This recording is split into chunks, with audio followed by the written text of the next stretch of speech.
ఆరాధన కార్యక్రమాన్ని దేవుడు ఎంతో ఘనంగా జరిగించిన వారై ఉన్నారు. ఈ సమయంలో దేవుని యొక్క వాక్యములో నుండి కొన్ని మాటలను మరి సమయమందు నేర్చుకుందాం. ఈరోజు మన యొక్క వాక్య ధ్యానాంశము లేక ఈ మెసేజ్ యొక్క టైటిల్ నా దేవా నిన్ను ఘనపరచెదను. ఈరోజు మన వాక్యం ఏంటి? నా దేవా నేను నిన్నేం చేస్తాను? ఘనపరచెదను. వాక్యమును చదువుకుందాం. 145వ కీర్తన మొదటి వచనం చదువుకుందాం.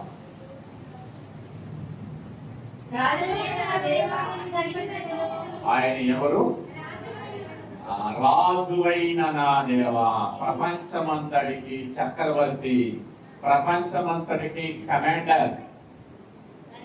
అందుచేత ఈ దినమందు దేవుని యొక్క వాక్యమును మనము ధ్యానించగలిగితే ఈరోజు చదువుకున్న వాక్యం భాగము నిమిత్తము ప్రార్థించుకుని వాక్యములోకి వెళదాం. కృప కలిగిన మా తండ్రి, చదవబడిన వాక్యము వాక్య గ్రంథములో నుండి కొన్ని మాటలు నాకు మరుగుపరుచుకుని మీ మాటలు అందించి మహిమ పొందము. ప్రపంచ చక్రవర్తి అయిన యేసు నామములో ప్రార్థించి వేడుకొంటున్నాను తండ్రి. ప్రభునందు ప్రియమైన వారులారా, ఈ దినమందు కీర్తనాకారుడు అంటూ ఉన్న మాట, నా దేవా ఏం చేస్తారంటే ఆయన రాజువైన నా దేవా నేను నిన్నేం చేస్తానంటే ఘనపరచెదను, నీ నామమును నిత్యము సన్నుతించెదను. అందుచేత ఈ దినమందు దైవ గ్రంథంలో మనం ఆలోచన చేస్తే ఆయన రాజు కనుక ఆయన వరుడు. అందుచేత వరుడైన వారిని ఏం చేయాలంటే ఘనముగానే ఎంచాలి. దేవుడు ఘనమైన వాడు, ఆయన కార్యములు ఘనమైనవి. ఆయన నమ్ముకున్న వారిని కూడా దేవుడు ఘనమైన వారిగానే ఉంచాలని తలుస్తా ఉన్నాడు.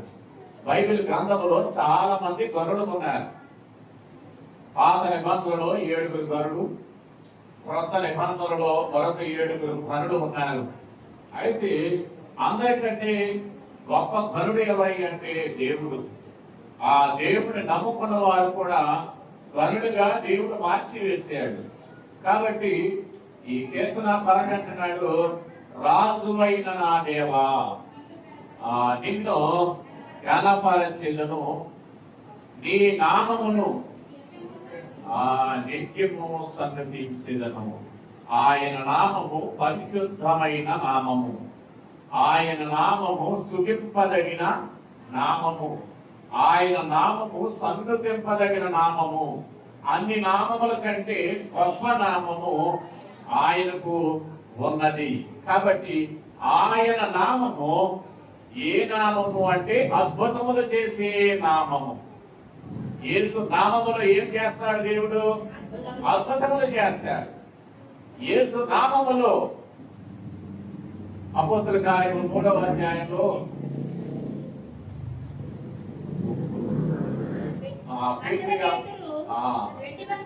వెండి బంగారములు నా యొద్ద లేవు, కానీ నజరుడైన యేసు నామములు, నజరేయుడైన యేసు నామముది. ఆ నామం ఏమవుతుంది అంటే నడవలేని వ్యక్తి యేసు నామములో నడిచి గొంతలు వేస్తున్నాడు. అక్కడ ఏం చేస్తున్నాడు? ఆ నామం ఏం చేసింది? తన జీవితంలో అద్భుతం జరగదనుకుంటే జరిగించాడు. నడవలేననుకున్న వాడు నడుస్తున్నాడు, గంతులు వేస్తున్నాడు. అయితే అతని విషయాన్ని మీరు ఆలోచన చేస్తే ఈ శృంగారమును దేవాలయం యొక్క భిక్షమడుకోవడానికి, ఏమడగడానికి? భిక్షమడుకుని బ్రతకడానికి. మందిరాల దగ్గరికి ఎందుకు వస్తారు? హిందూ దేవాలయాలు కానీ క్రైస్తవ దేవాలయాలు కానీ చాలా మంది ఎందుకు వస్తారంటే, కొంతమంది గర్భని వారు ఆ దేవాలయంలోకి దేవుని మొక్కుకునేవారు ఏం చేస్తూ ఉంటారంటే దేవునికి కానుకేసుకుని పేదవారిని దృష్టించి వారికి కూడా ఏం చేస్తారు, కృతజ్ఞతతో కొంత సొమ్ము వారికి ఇస్తారు. ఆ సొమ్ము వారికి ఏమవుతుందంటే జీవనాధారం అవుతా ఉన్నది. బ్రతకడానికి దేవాలయం యొద్దకు వచ్చి, హిందూ దేవాలయం క్రైస్తవ దేవాలయాలైనా ఏ టెంపుల్ అయినా కానివ్వండి, వాళ్ళు ఏం చేస్తారంటే ఏ ఆధారం లేని నిరాధారుడైన వారు మందిరం దగ్గరికి అంటూ లేక టెంపుల్స్ దగ్గరకు వస్తారు. వారు ఏం చేస్తారో తెలుసా, లోపలికి వెళ్ళరు, వెళ్ళినా రానియరు.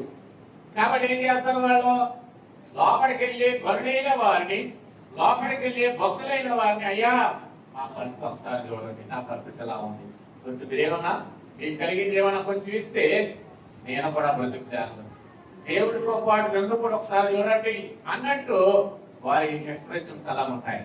ఇప్పుడు ఏం చేయాలి, ఇప్పుడు వెళ్ళేటంటే వేసుకుంటూ వెళ్ళేవారు కొంతమంది ఉంటారు.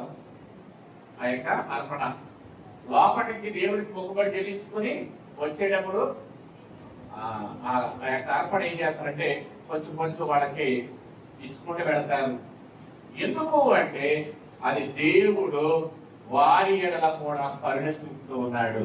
కాబట్టి ఇప్పుడు మీరు చూస్తే ఆ దేవుని నామము అందరినీ పోషిస్తా ఉంది. గనుడైన వారిని పోషిస్తుంది, ఘనహీనమైన వారిని కూడా ఏం చేస్తున్నట్టు పోషిస్తా ఉంది.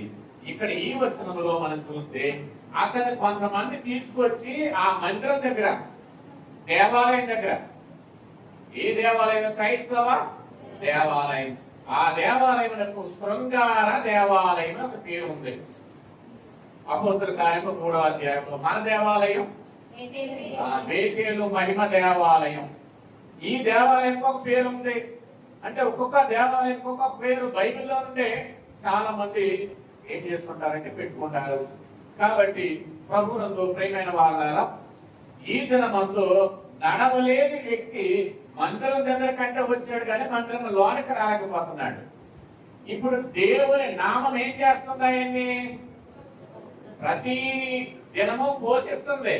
కానీ ఈ దినం ఏం చేసింది అంటే ఆయన నామము ఉన్నతమైనది కనుక, ఆయన నామము సన్నుతింపదగినది కనుక, స్తుతి నొందదగినది కనుక ఆయన నామములో నడవలేని వ్యక్తిని నడిపించిన నామము. దేవుడి స్తోత్రం.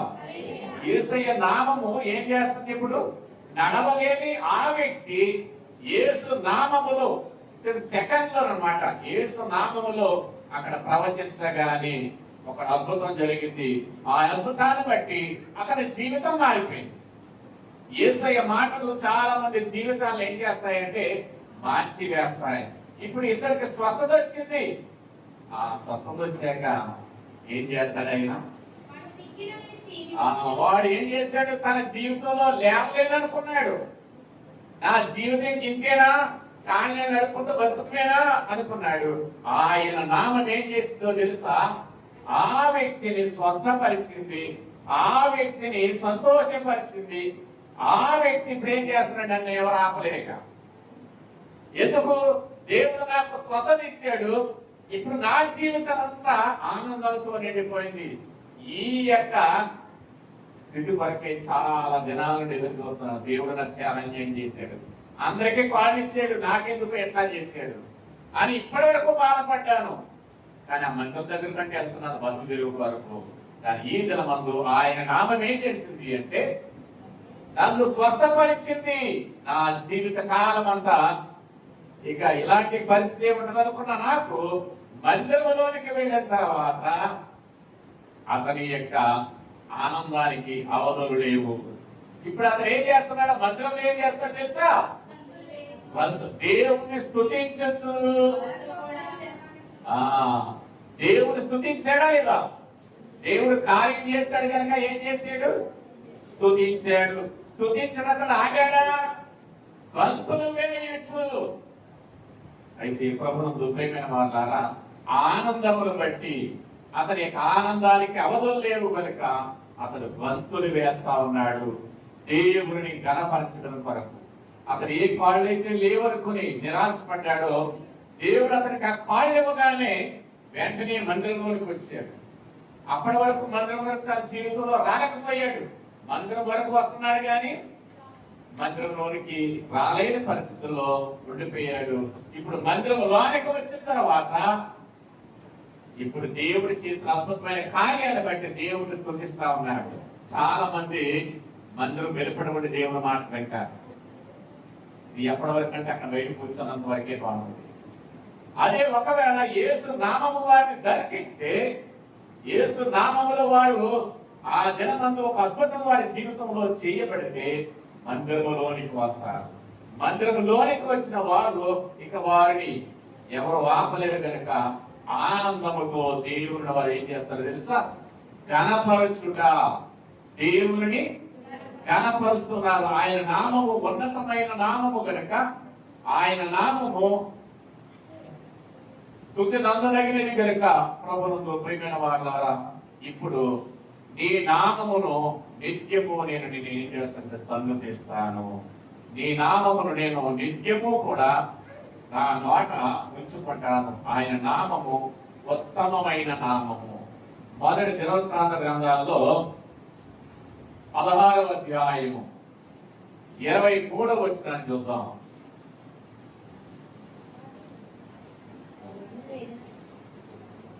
మొదటి దినవృత్తాంతం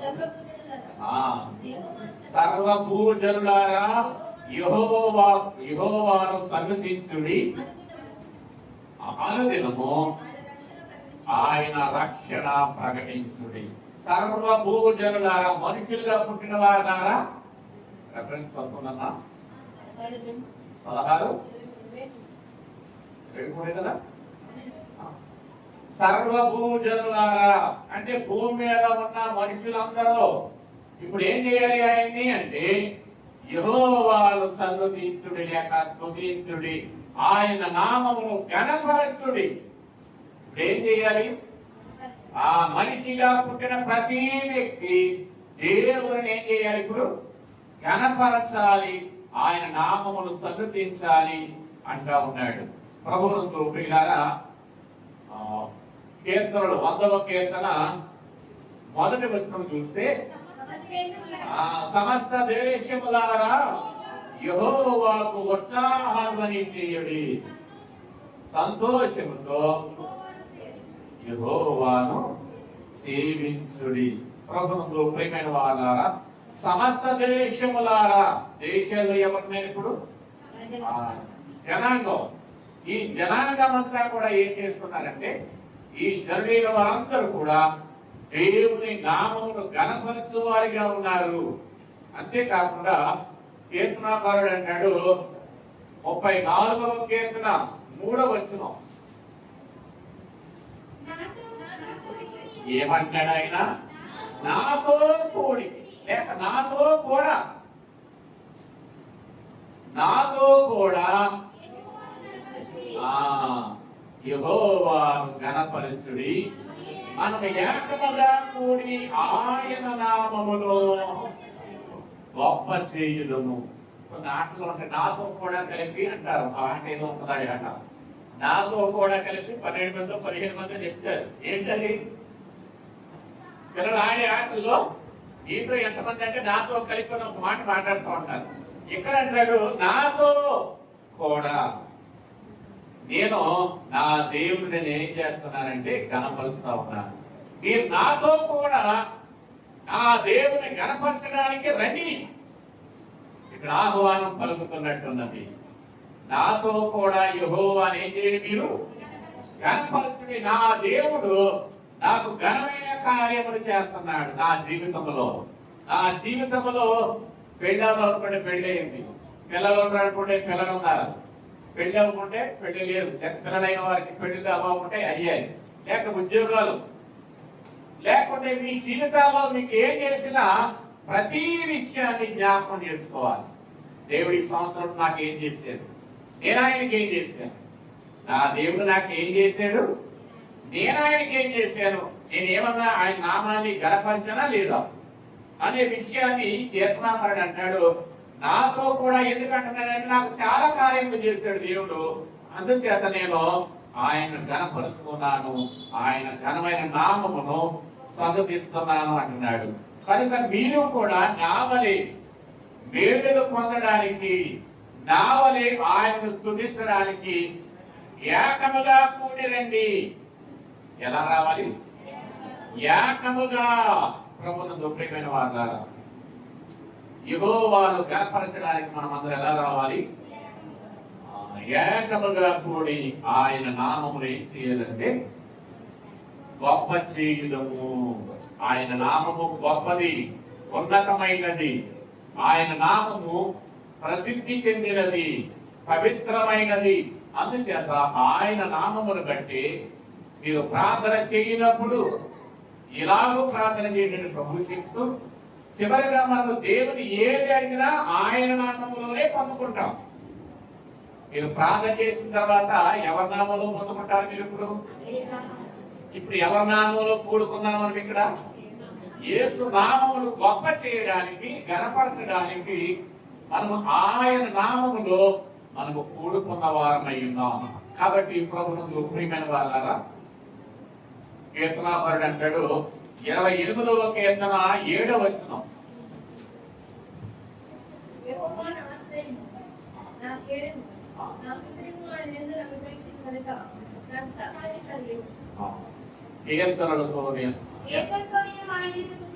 కీర్తనలతో నేను ఆయనను స్తుతించుచున్నాను. ఈ రోజు కొంచెం ఈ మాటకి సంఘమంతా ఆలోచించుకోవాలి. పాటలు అయిపోయాకే వచ్చే మరి ఎందుకు నాకు ఇప్పటికీ అర్థం కాదు. ఎందుకు అంటే ఈ దినము ఆయనను సన్నుతించడానికి, ఆయనను గణపరచడానికి కీర్తనలతో, అంటే పాటలు పాడటం ద్వారా కూడా దేవుని ఏం చేస్తున్నావు? నీవు గణపరుస్తున్నావు. ఆయన చేసిన ఉపకారములను తలంచుకుని కృతజ్ఞత కలిగి ఉండడం కూడా ఆయనను స్తుతించుటే. కాబట్టి దైవ గ్రంథంలో మీరు ఆలోచన చేస్తున్నప్పుడు ప్రార్థించుట, అంతేకాకుండా కీర్తనలు పాడుట, ఆయన నామమును మనము గొప్ప చేయువారుగా ఉన్నాము. కాబట్టి మనం ఏం చేయాలంటే కీర్తనకారుడు అంటాడు 50వ కీర్తన 14వ వచనమందు దేవునికి ఏ యాగం చేయాలా? బైబిల్లో 15 ఉన్న యాగాలు. దేవునికి చేయవలసిన యాగం ఏమిటి? స్తుతి యాగము.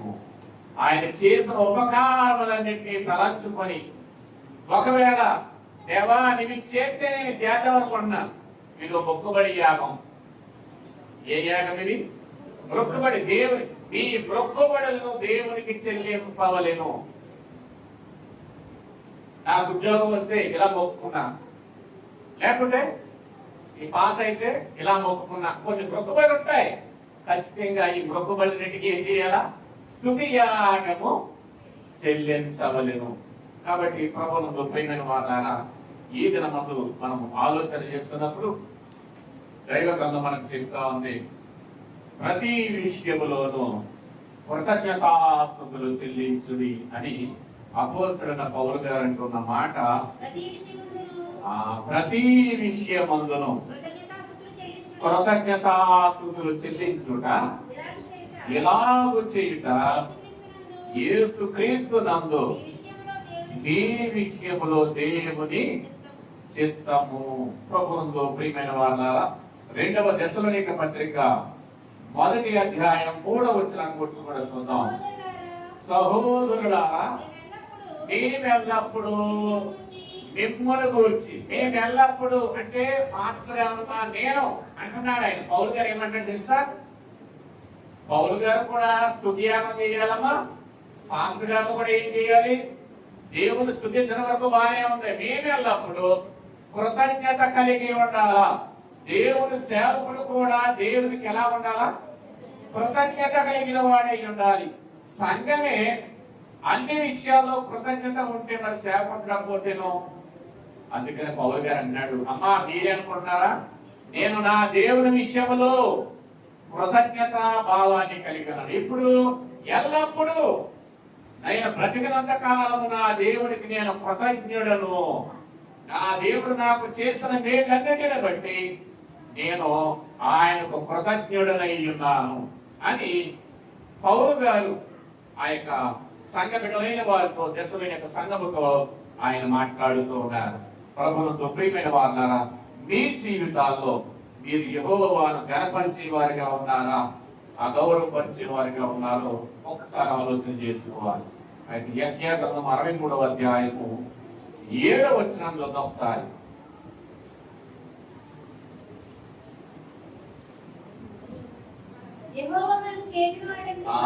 యెహోవా, ఈరోజు యెహోవాను గణపరిచే స్తుతి కదా ఇది. యెహోవా మనకు చేసిన వాటన్నిటిని బట్ట, కొన్నిటిని బట్ట, దేవుడి ఈ సంవత్సరంలో 7 నెల అంటే 6 నెలలు జరిగిపోయాయి, 7 నెలలు జరుగుతా ఉంది. ఈ సంవత్సరంలో ఎప్పటి వరకు దేవుడు మీకు చేసిన మేలన్నిటిని బట్టి ఈ సంవత్సరంలో ప్రారంభం నుండి 6 నెలలు గతించాయి, 7 నెలలు జరుగుతా ఉంది. గతించిన 6 నెలల్లో దేవుడు మీకేం చేశాడు, మీరు దేవుడిని ఎలా స్తుతించారు, మీరు దేవుడికి ఏం చేశారు అనేది ఒకసారి మనం ఆలోచన చేసుకోవాలి. ఆయన దేవుడు కనుక బాధ్యతతో అందరి ఎడల ఆయన ఉపకారం చేసే దేవుడు, ఆయన ఉపకారి అయిన దేవుడు, ఆయన సహకారి అయిన దేవుడు. అందుకనే కీర్తనకారుడు అంటాడు, యెహోవా అందరికీ ఉపకారి. ఆయన కొందరికి కాదు, ఆయన నమ్ముకున్నా నమ్ముకోకపోయినా అందరికీ దేవుడు ఎవరు? ఉపకారి. అందుచేతనే యెషయా ప్రవక్త రాస్తా ఉంటున్న మాట మేము ఎల్లప్పుడు ఏం చేయాలంటాం? కృతాశీవును గానము చేయదు. ఇప్పుడు ఈ మాట మనం చూడగలిగితే కీర్తనకారుడు కూడా 34వ కీర్తన అంటాడు, నేను ఎల్లప్పుడూ యెహోవాను సన్నుతించెదను, నిత్యము ఆయన కీర్తన నోట ఉండేను. మన నోట ఏముండాలంటే దేవుని స్తుతి మాట ఉండవలేను. మన నోట ఏముండాలి? దేవుని యొక్క స్తుతి మాట, కృతజ్ఞతా భావము. ప్రభువునందు ప్రియమైన వారులారా, మన జీవితంలో అన్ని విషయాలు మనం ఏం చేద్దాం? కృతజ్ఞలమై ఉందాం. అట్టి భాగ్యము తండ్రి మనకెల్లరికీ అనుగ్రహించును గాక. కృప కలిగిన తండ్రి, నీ నామములకు వందనాలు. ఈ దినమందు నీ నామమును ఘనపరచు వారముగా మేమందరూ సహాయం చేయము. అన్ని విషయాల్లో కృతజ్ఞత కలిగి నీ కొరకు జీవించినట్లు చేయము. యేసు వారి ఉన్నతమైన నామములో ప్రార్థించి స్తుతించి వేడుకొనుచున్నాము తండ్రి.